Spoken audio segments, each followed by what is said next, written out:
Hello there, I'm Nicholas, and this is On Listening with Chi Rising Studio. Thank you for joining me today.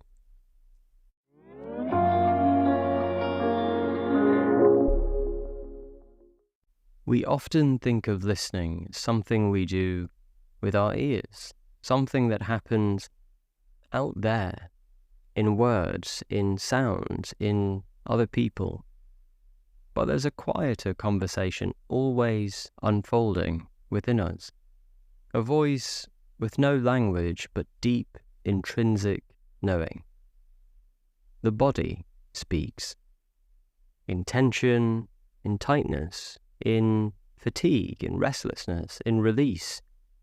It speaks in heat, in cold, in the lump in your throat, in the way your posture shifts when you hold something back. These aren't just sensations, they're signals. Whispers from the inside out. Messages we often override in the rush of the day, in the pressure to perform, in the habit of numbing or distracting or pushing through. But what if we paused? What if we listened? Not to judge, not to fix, but to hear.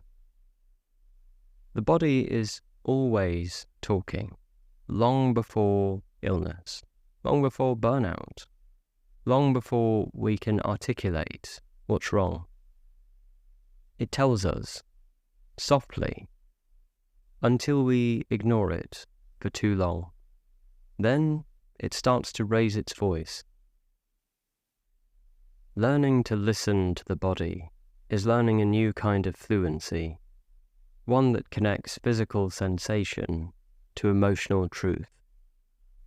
A racing heart might not mean danger, but it might mean urgency, or excitement, or fear.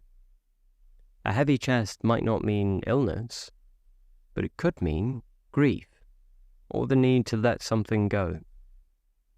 The body doesn't lie, but it does require interpretation, gentleness, curiosity.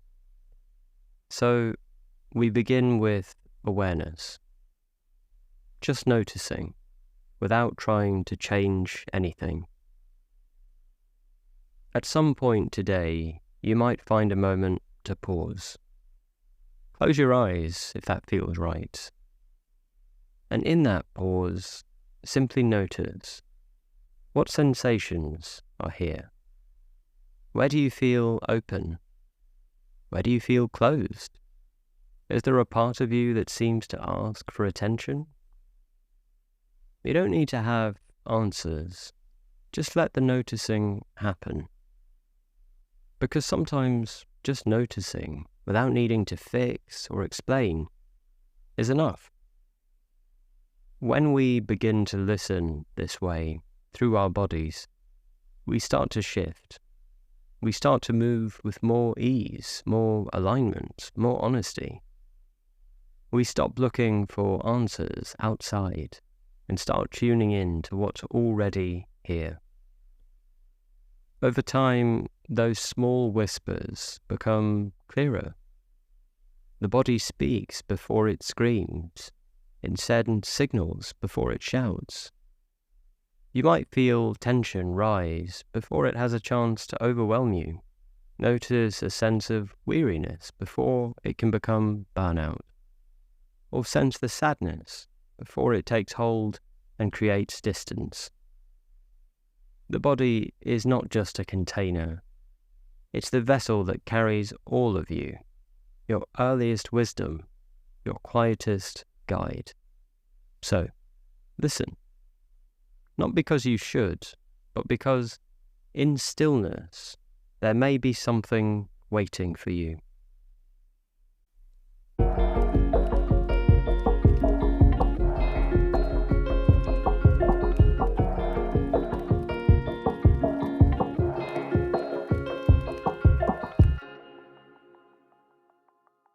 If you found value in this episode, please consider sharing it with a friend who might also find it interesting. Your support helps us continue to create this space for learning and growth. You can find out more about our studio and the podcast at chirising.studio.